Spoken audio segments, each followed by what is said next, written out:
top of your screen, that is John Cuvelier on Esper Pixie. On the bottom, Philip Marschall on Demir midrange. And it is going to be Philip kicking things off with a Spyglass Siren on turn 1. And when we mentioned at the top of the broadcast how these open tournaments bring out the players that you don't see for a while, Cuvelier is like one of the examples I would talk about, saying, well, there he is. Yeah, definitely one of the names that I remember from my times traveling and competing. I think a mainstay on the SCG Tour circuit back in the day, absolutely. And I believe local-ish to the area, somewhere in Florida, so not too far, if I've gotten my American geography somewhat accurate, in order to make a showing here. And off to a 5-0 start as on his end, he is kicking things off with Storm Chaser's talent. I think one of the MVPs that we've pointed out from this Esper Pixie deck. Definitely a big difference in how the deck looks when you do have the talent versus when you don't. Also the options it provides you, whether or not you have multiple effects that you can continuously bounce and replay. You know, certain matchups you're going to want creatures, certain matchups you're going to want to have the Hopeless Nightmare, certain matchups you're going to want the removal, so it gives you those options. Yeah, now over on Philip's side, we did see the map token getting sacrificed there on the second turn, a cut down revealed and put into the bin, and then followed up with a tap land in the Restless Reef before things go back to Cuvie's turn. So we'll see what John is going to follow up this talent with, as a Pixie is pretty much exactly what you want, especially if you do have the land here to follow it up and get it back down. So a counter on the Pixie, another Otter, a Prowess trigger, and some damage getting across. The Pixie deck is well and truly rolling here. Right, and the Pixie is just the stir that stirs the drink. I think I messed that up slightly. No, I think we're there. I think the point came across. Mixed my metaphors, but it's here, and the engine is already online. Yeah, so coming across for 2 with the Otter here, and that is Philip going down to 18 before the turn goes back his way, and you are really seeing what this Pixie deck is capable of in some of its best draws. Just the fact that it's turn 2 of the game, and there's 6 permanents on the board, 3 of which, at least in addition to the lands that truly matter, and this is a lot of pressure being put out. Right, and the Otters are nothing to scoff at by being able to be pumped up with the Prowess, too.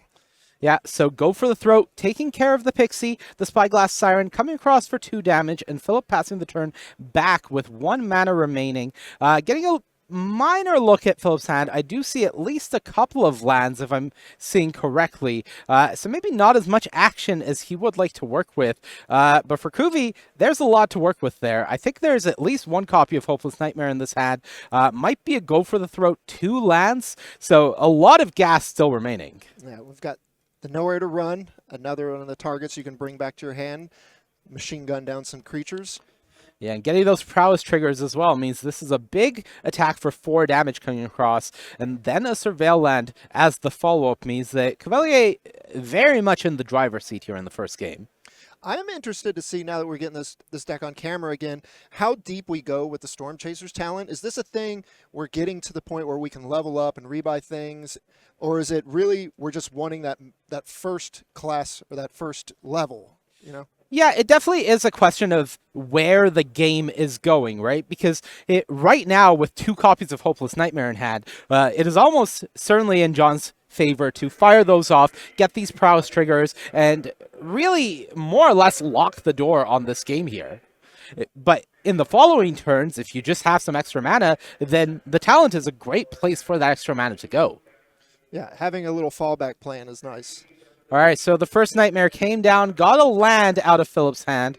The second one coming down now, as you do see a nod, another land going down, but more importantly, Philip down to 10. And these Otters are 3/3s each, thanks to the 2 Prowess triggers. So representing over half of Philip's life total, and I believe still a little ways away from activating this Restless Reef as a blocker, considering it does cost 4 to fire it up. Yeah, another upside here of the Storm Chaser's talent, just being able to, surprise 4 more damage thanks to these 2 spells I played. Yeah, so the turn goes back. 1 card in hand for Cuvie, 2 cards now for Philip, and it is going to be land pass.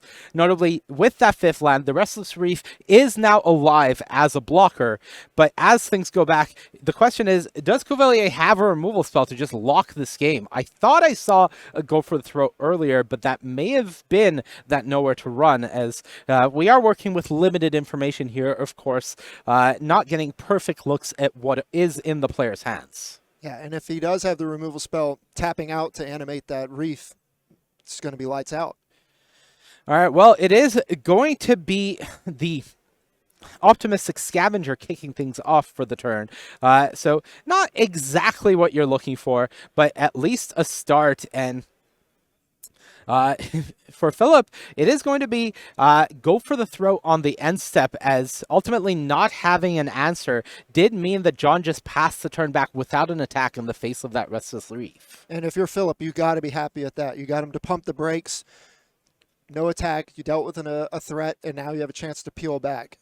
Yeah, Hopeless Nightmare getting sacrificed on the end step, getting a Scry 2 for Cuvelier, 1 top, 1 bottom, I believe. And if I'm correct, that is This Town Ain't Big Enough being drawn, and very powerful card.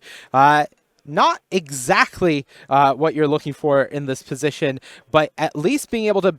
No, actually, it's going to get the job done. 2 prowess triggers plus 2 damage coming across. That will close things out. So Philip is going to scoop things up, knowing that between the life loss and the double prowess triggers, that is going to be all you need. Yeah, being able to spread the damage around 2 creatures that are getting pumped from all the spells, from the Town Ain't Big Enough to the Hopeless Nightmare. You can replay the Storm Chaser's talent.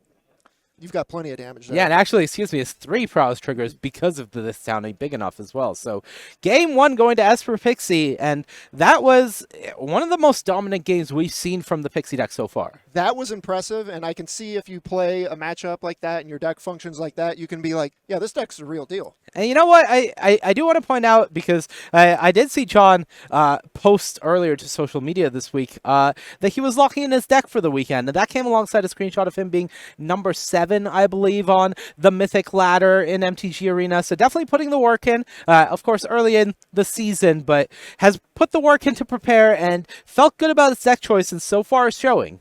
Yeah, definitely. It looks like it, and doesn't hurt to put a little clout tweet out there. Absolutely. All right, so looking at the sideboards, we will start with John over there at the top of your screen. 2 Kaido Bane of Nightmares, 1 Lorn of the Third Path, 1 Entity Tracker, 2 Shrouded Shepherd, 2 Sunblessed Healer, 2 Destroy Evil, 3 Rest in Peace, and 2 Sporogenic Infection. What are we looking at? It's an interesting smattering of cards here. I think I like the Entity Tracker as a way to generate a little more value in the face of some removal spells. Probably want your own Kaidos in this matchup, I would have to guess. You know, best answer to someone with a Kaido is your own Kaido. As for the other cards, I could give or take. Okay. On the other side, Philip is bringing 1 Shieldred the Apocalypse, 2 Preacher of the Schism, 2 Tachana's Tidebinder, 1 Gix's Command, 1 Malicious Eclipse, a Duress, a Dream of Seal and Oil, 1 Neutralize the Guards, 1 Blot Out, 1 Faebloom Trick, 2 Negate, and a single Disfigure. What is interesting here? So I think if you're the Dimir midrange deck, you're probably the control deck in this matchup, and you're just going to want to load up on removal. Like all of these little fidgety A+B aggressive decks, if you just take out their creatures, they don't really get to do their thing. So I would probably do that. Also, I just could never not play Shieldred, because in these games that go long, they're going to use the removal spells. If you land a Shieldred when they're empty-handed or they're out of removal, you just take over the game. Yeah, and notably, John does not have access to the Cadaver Lab that we saw earlier from the other build of Esper Pixie. Instead, he is bringing Surgical Suite / Hospital Room to the battlefield, so does still have that same Graveyard Loop shenanigans potentially working in his favor, which does present a very powerful game plan against the removal strategy from a deck like Dimir Midrange. Yeah, you get that eerie synergy. And then it also brings up the question of, is Philip aware of the matchup enough, fears the graveyard enough, you know, to bring in something that can interact with that way?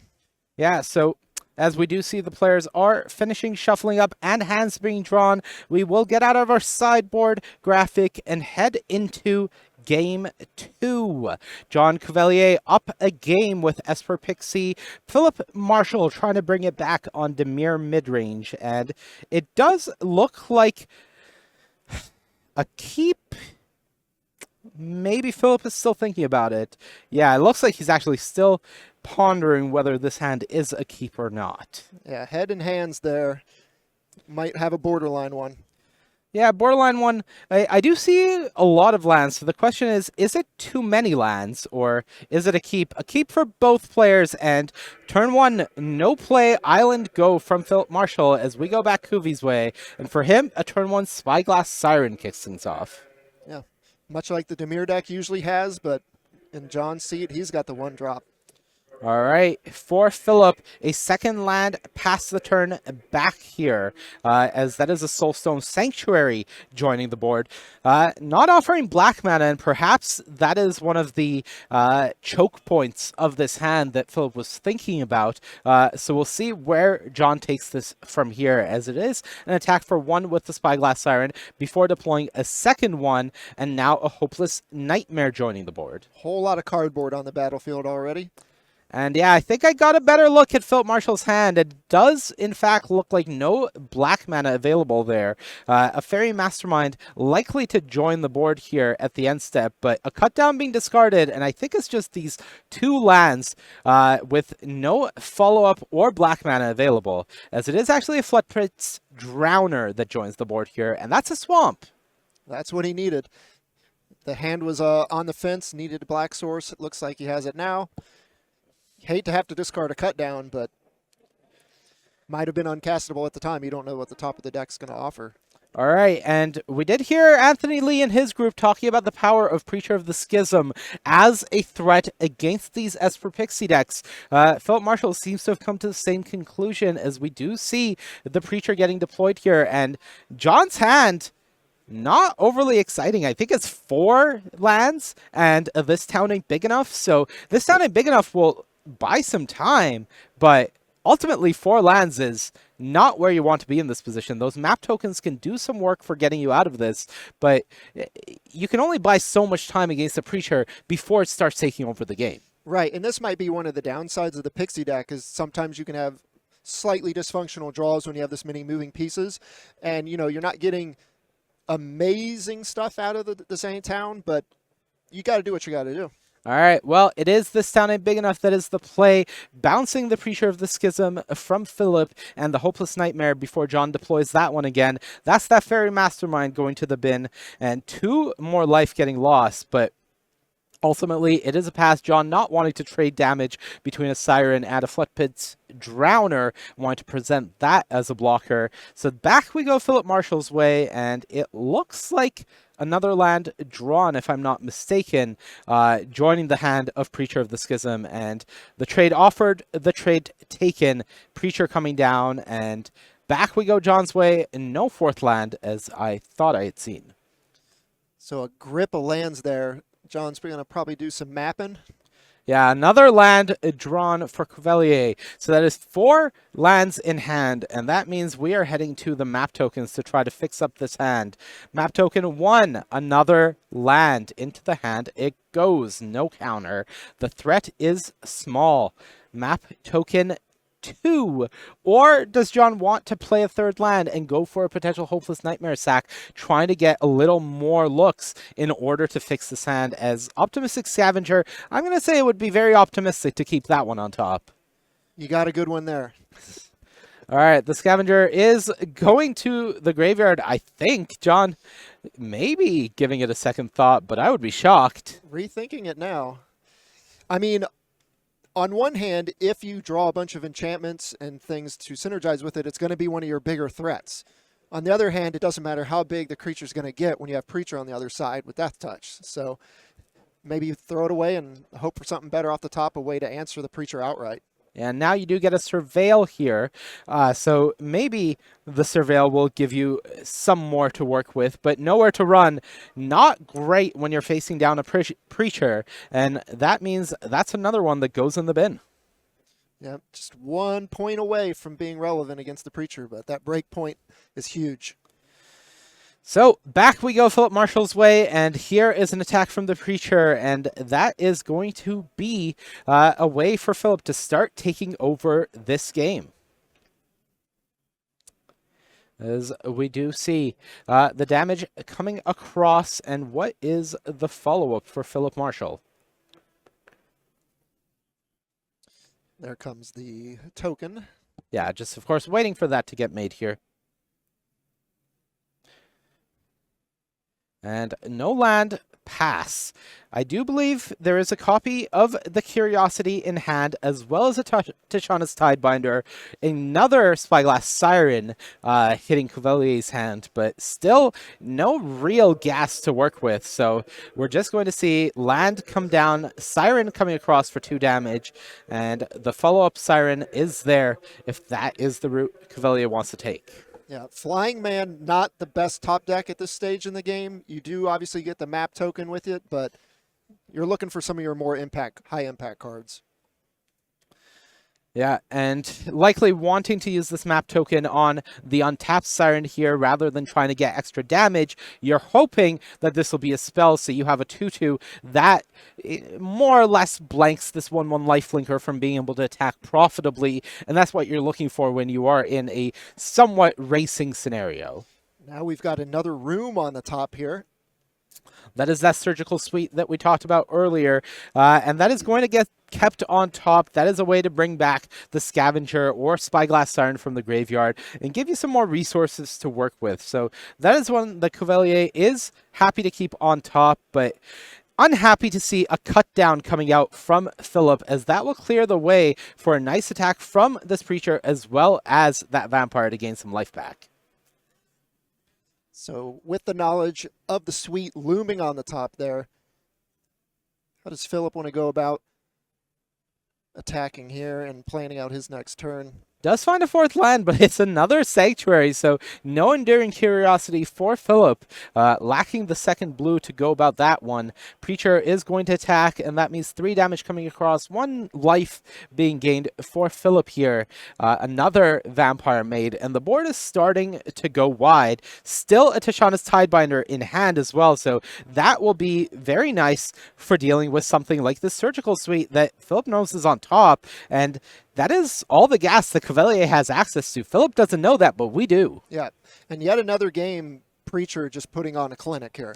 Yeah, absolutely. We've heard the praises of the card being saying when it comes to what it does against this Esper Pixie deck, but in general, it is one of those many must-answer creatures that exist in the standard format, specifically that these black mid-range decks have access to.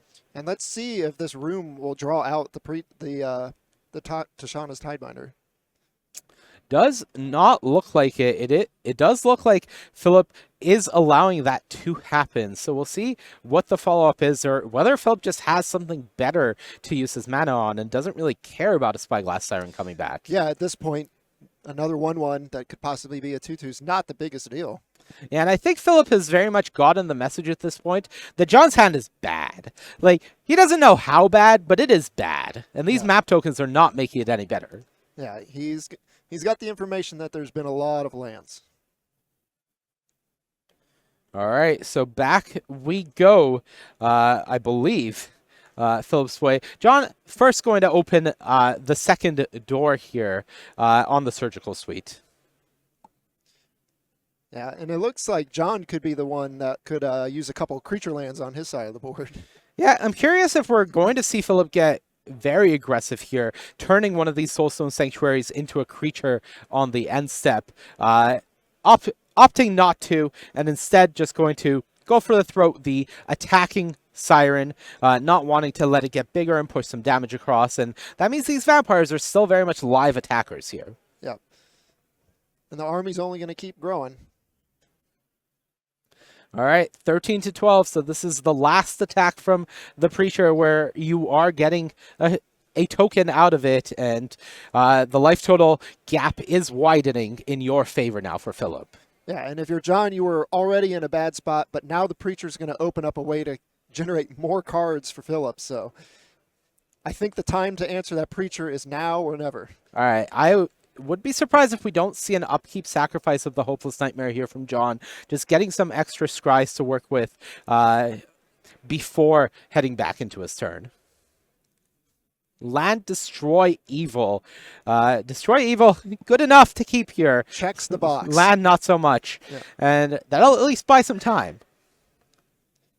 Yeah, you can eventually stabilize against a couple of 1/1s, but if you keep the Preacher around when it's drawing cards, you're just never going to come back. All right, 2 damage coming across. Philip down to 12. Really wanted to get that Siren into 2/2 territory in order to be a better blocker against these vampire tokens. But the threat that John has to be aware of course, is these sanctuaries sitting in the land zone that Philip will be firing off as soon as there's nothing to do with his mana, and that will make it a real threat. Unlike other creature lands that we have seen in the past, this is one that when you make it a creature, it's a creature permanently. It is a creature for the remainder of the game, and with Vigilance, that means it can play both offense and still create mana, and that is what you're in the market for in this position, where you are very much the aggressor. Yeah, and that signals Philip is trying to get this game over with. Even though he's got that Curiosity you called out in hand, he's a blue mana away. Let's just go ahead and turn that colorless land into a creature and try to end this game. All right, does find a tap land, so that will be the second blue. I don't think we're going to get there, as yet another land for Cuvelier means that we are headed to a third game, and, you know, that keep wasn't overly clean from Philip, and the start of the game looked a little sketchy, but then Preacher came down and everything got better. The Preacher cleaned things up. John's draws were not great. All of his creatures were just basically 1/1s with a little extra bonus, and when you don't have the synergies clicking, that deck is going to get run over by the advantage that Philip had. Yeah, and look, obviously that was an abnormal game for John. There were a lot of lands drawn, so heading back into sideboarding for game 3, I don't necessarily think John should take this as, you know, things going overly wrong within that game, or at least things that are within your control. But I'm curious whether anything changes from his position going into third game with you being on the play again. Yeah, well, we did see the Destroy Evils brought in, or at least one of them. Probably going to bring in both. And I could see the Lauren of the third path as well. I mean, there's going to be the Enduring Curiosity as a target. While it's not great to just turn it into enchantment, sometimes you got to deal with the 4/3. Yeah, ultimately, the 4/3 is a body that you have to be worried about, so it is something that you want to deal with. And I'm curious whether the Kaitos are something that you bring in on the play versus the draw. We didn't see it in that game, but of course with only 2 copies, that isn't necessarily an indication that they didn't come in, but something to think about in Cuvelier's position as he does shuffle up and go into the third game here. And that's a draw where a Kaido could have turned that game for him if he had drawn it a couple turns into it. With all those flyers that weren't really doing much else, enabling the Kaito could at least get you a Planeswalker to do something and dig you a little deeper into your deck. Yeah, ultimately, just a few less lands would have made that game quite a bit different from Cuvelier's position.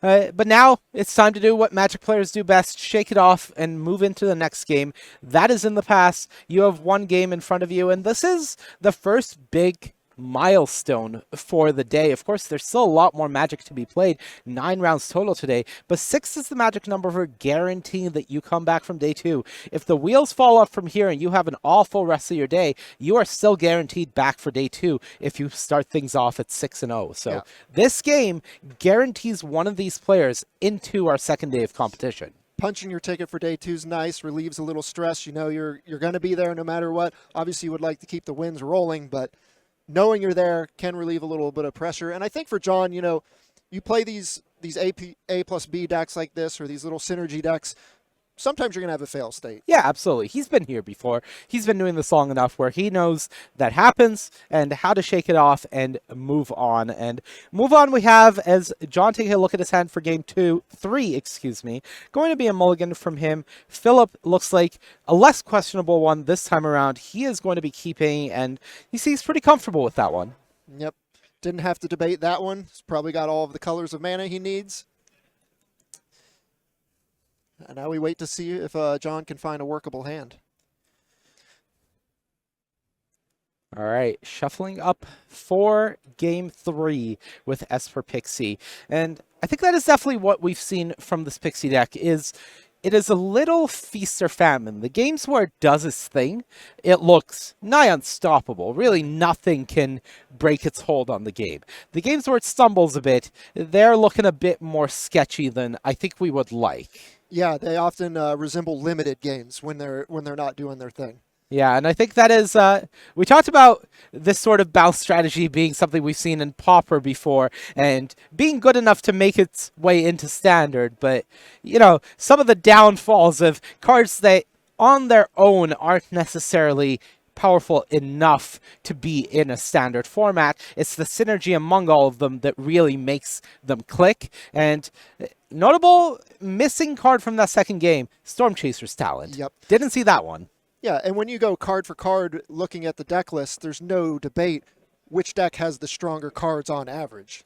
And, well, Storm Chaser's Talent really felt left out of the party in the game 2, making its way here, turn 1 in game 3. That was a keep of the 6 for John. Put a card on the bottom, and we are off and rolling. Turn 1 talent for him, just a land pass from the other side. Yeah, and you got to like starting the game with a prowess creature so you can apply significant pressure, and now we'll see if he's got any of the other little pieces to go with it.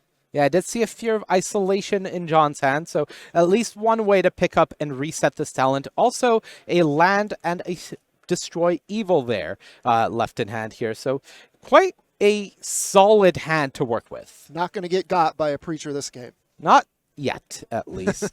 All right, Philip, a duress drawn if I did see correctly, so can go ahead and just take this talent if you would like to get it out of the equation here.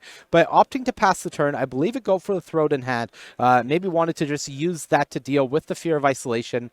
In terms of cards in John's hand, there is that Optimistic Scavenger alongside the talent, the Destroy Evil, and the land. One more card rounding out the hand that I'm not getting a great look at. Here we go. Scavenger kicking things off. Yeah, and we've yet to see a Scavenger really get off the ground in any of these matches we've had Pixie on camera, so I'll be interested to see if this one gets to live and see that happen, or if the go for the throat's just gonna put an end to that. Yeah, it has very much had the effect of it hits the board and then just has a giant bullseye where everybody just answers it immediately. Yeah. Well, we'll see if this one gets to live the dream for once. And Philip's going to fire off to go for the throat on the flyer instead. Yeah, just trying to preserve the life total. We do see the Otter coming across here, getting some damage through. And the turn from John probably going back after a land drop. Yeah, and this board state is a little more like it from the Pixie side. Yeah, I gotta say, the best games from this Pixie deck really look like they live or die with the Storm Chaser's Talent being on the board. Yeah, and I've been impressed by this card. Getting the multiple Otters in play, then make all your other spells just represent so much more damage. Yeah, you know, we've seen its power really start showing itself last year at the World Championship in the Teamer Otter deck that was very much a combo deck. But now we're seeing what it can do as more of an almost mid-range tool. Yep. Yes, this deck still has some combo-ish elements, but it is just about maximizing the value that you're getting by reusing this card for making a creature. Yeah, seeing it played as a fair card as opposed to a combo enabler. All right, well, there was the duress being fired off by Philip. That took the Destroy Evil out of John's hand. A negate left for Philip. And we'll see if there's a removal spell as well here, as I do think I see another go for the throat, likely wanting to get this Optimistic Scavenger out of the way if possible. Yeah, and Philip is yet to really get to the board this game, so he's going to be relying on those removal spells to not get run over because the Otters are growing. All right, it is going to be a Fairy Mastermind instead hitting the board. And the question is, with the information Philip had from the previous turn, are you going after a Scavenger or are you going after the 2/2 Otter? Will probably indicate a little more texture of his hand, which one he goes after. You know, the Scavenger probably represents a little more damage long term, but of course, the Otters can have that burst damage. Yeah, and if you can get a 2/2 off the board here, that would be preferable, but ultimately prioritizing the Scavenger. And that's 3 damage coming across. Another removal spell picked up. Not unhappy to see that. A Tachana's Tidebinder in hand as well. And things go back Philip Marschall's way. But notably, I don't believe a 4th land here. So just a pass from Philip isn't exactly what you want to see. You don't want to be in a position where you feel like you're not able to develop your board because you're continuing to play this back and forth game of having to leave off removal. And is that a fired off cut down in the upkeep, or is that draw step? That was upkeep, so no second card joining Cuvelier's hand. Of course, Philip does have perfect information about what the 1 card in John's hand was, so feeling safe to fire that off there. Now taking 1 damage from the Otter. And now we're at the point where John needs to find something to get some gas going once again. Philip has weathered the storm here, got it down to 1 Otter, and now is sitting back with the negate, as you call it out, and looking for some action of his own. Yeah, the 1 card in John's hand, by the way, is an entity tracker. So John hasn't had an opportunity to fire it off yet in a position where it is actually getting some value from that Eerie trigger. Has been sitting on that for a while, as we do see finally that Storm Chaser's talent going up to a 2nd level. I've been waiting to see this happen. Yeah, and here we go as we go back to John's turn. Destroy Evil was the card brought back. Fear of Isolation is the card drawn for the turn. And the Otter keeps marching on. Yep, they're relentless. And Philip here looks to firmly have, put himself as the control deck in the matchup. Ton of interaction, ton of removal spells. He's even got the negates. Looking to play a long game here and basically do what he did last game. Yeah, exactly. And it is an uphill battle when you are facing the Storm Chaser's talent. There's a lot of value being provided by 1 card that you don't really answer well once it's on the battlefield. So we are seeing just how tough it has been for Philip to fight his way through this. All right. Question asked, the face-up entity tracker. Philip is saying, I know you have it. I'm going to attack and make you play it. I have the answer. So here we go. The Drowner gets in for 2, and that tracker is out of the way. Yeah, and that would have been a big deal if John could have secured that card on the battlefield, because then it just makes all your future enchantments so good. All right, I believe that's an Optimistic Scavenger now joining the hand for John. Is able to fire that off, as well as this Fear of Isolation. That can pick up the Storm Chaser's talent. So this could be quite a big turn in terms of refilling the board, but no damage actually coming across here, as the Otter was tapped and a stun counter was put on it from the Floodpits Drowner. Yeah, no damage, but you do get to re-solidify your board. You get to put another Otter thanks to that talent. And now that you've got to do your thing a little bit, all this 1-for-1 removal is going to start not looking quite as good. Yeah, Eerie trigger here from the Fear of Isolation coming down is going to put a counter on the Fear. And one thing we do have to point out, John is on 4 black-white lands. Only a single blue-black land in the Darkslick Shores available to him. So after casting the Fear of Isolation, wasn't able to redeploy the Storm Chaser's talent and try to push further in. Yeah, that bottleneck keeping him from presenting quite as much damage, but still under no clock or real duress from Philip here. Well, funny you mentioned that, because if Philip has a copy of Duress available to him, that would be really nice to answer the Storm Chaser's talent before it gets down on the board. We have already seen 1 Duress fired off here, and not many copies available in the list for this Dimir midrange deck. I believe it's actually just the 1 copy in the sideboard, so that's not going to be an out this game. Yeah, and having an answer for that card when it's not on the battlefield is nice, preventing an Otter at the least, a rebuy, plus another Otter down the road. Yeah, as well as an Eerie trigger from the Scavenger that does remain on the board. Now for Philip, it is going to be a Spyglass Siren joining the board with a map token created, and it looks like he's going to be sacrificing this map token immediately. Does find a land, so able to play that and still leave up the Sashana's Tidebinder in hand, should he want to. So getting some development, maybe a bit of a gamble in that spot, sacrificing the map token and putting the shields down, quote-unquote, but could get paid off for it here. And still showing patience with that duress. No, I believe he fired off the duress earlier on in the game, and Oh, sorry. it took the Destroy Evil out of hand from John. Now, does have that negate, so can use that for the Storm Chaser's talent. Gets rid of that, so that's out of the way. For John, still on the 1 blue mana, we do see the Destroy Evil that was bought back with that Storm Chaser's talent in hand, plus 1 unknown card at the moment.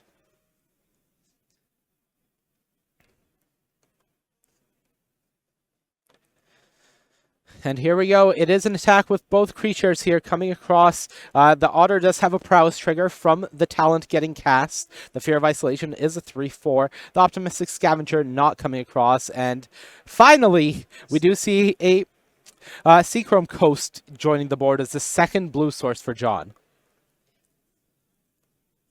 Yeah, all of this played out, though. Still no creature for Philip now, having to block there and trade off and keep the board under control. And John's forces can be scary now. If that, if the white 1-drop continues to live and accrue advantage, we'll actually see him do the thing. Yeah, I'm seeing Philip's hand right now. I believe it is a cut down, a Tidebinder, and I think an Enduring Curiosity.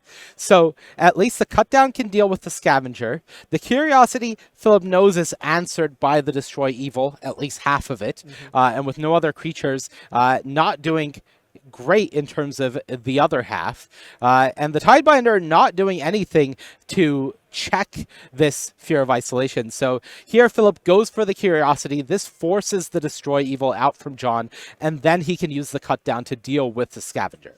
Yeah, and Philip would have liked to have been able to deploy this Curiosity when he had some creatures, maybe get some extra cards, but as the way the game is played out, just have to offer it up there. It gets taken down by the Destroy Evil, but it does give him the window to take out that Scavenger.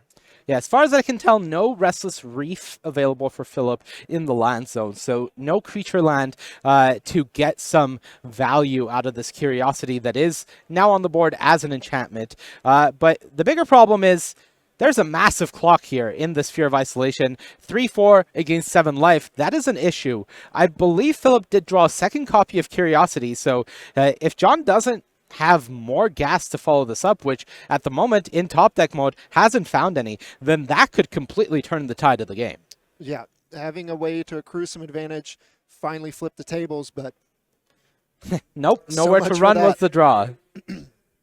And back into the tank we go as Philip needs an answer. And Spyglass Siren, at least it's a blocker. And it gives you some more cards to work with. Map token immediately sacrificed.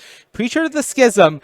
Don't think you can afford to keep that on top in this position. Normally great, but not in this spot. So 2/2 Spyglass Siren, and back we go John's way. We'll see what the draw is for Cuvelier, as he is so close to locking up this game. Philip Marschall is a 4 life facing down a 3/4 flyer. Yeah, and this is a spot where you almost have to consider chumping here, because a Hopeless Nightmare can beat you if you just take the damage. So sacrifice it, hope to find something that's a little bit cleaner of an answer.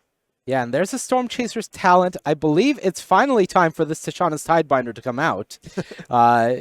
Unless I've seen the card wrong, but I believe that's the card. So you feel like you have to play it here if that is in fact the card. Not only is it a creature that allows you to attack and get some cards in, but you also prevent your opponent from getting any value out of the Storm Chaser's talent. So I think this has to be the play. There it is. There it is. From Philip. Has had this basically the entire game, been incredibly patient with it, and in some points just been too mana starved in order to actually do anything. So finally the Tidebinder comes out, and that is going to answer the first trigger. But one of the notable things is, of all the card types that the Tidebinder, when it is played and it counters a trigger, it removes the text from the card while it's on the battlefield. Enchantments are not on that list. Artifact, creature, planeswalker, all great. Enchantments get to keep their text. Just the type of card you want against that. And as you can see, the value continues. Even though he didn't get the Otter, brings back the Destroy Evil, takes down one of those enchantments. And now the card advantage from the Tidebinder is only going to be one card. Yeah, and we do see the attack coming in from the Tidebinder, getting a card, but is that an answer in hand for Philip Marschall? Found a Restless Reef, so there's a creature lad, but nothing from Phillips that says, all right, I'm at 1. All right. Hopeless And there's Nightmare. the Hopeless Nightmare. And Underground River not going to do it. So it wasn't easy. It wasn't pretty. But it is John Cuvelier picking up the win on Esper Pixie in 3 games. And that is a 6-0 start for him. Always nice to see the old guard, as we called them, get the job done here. Still got it.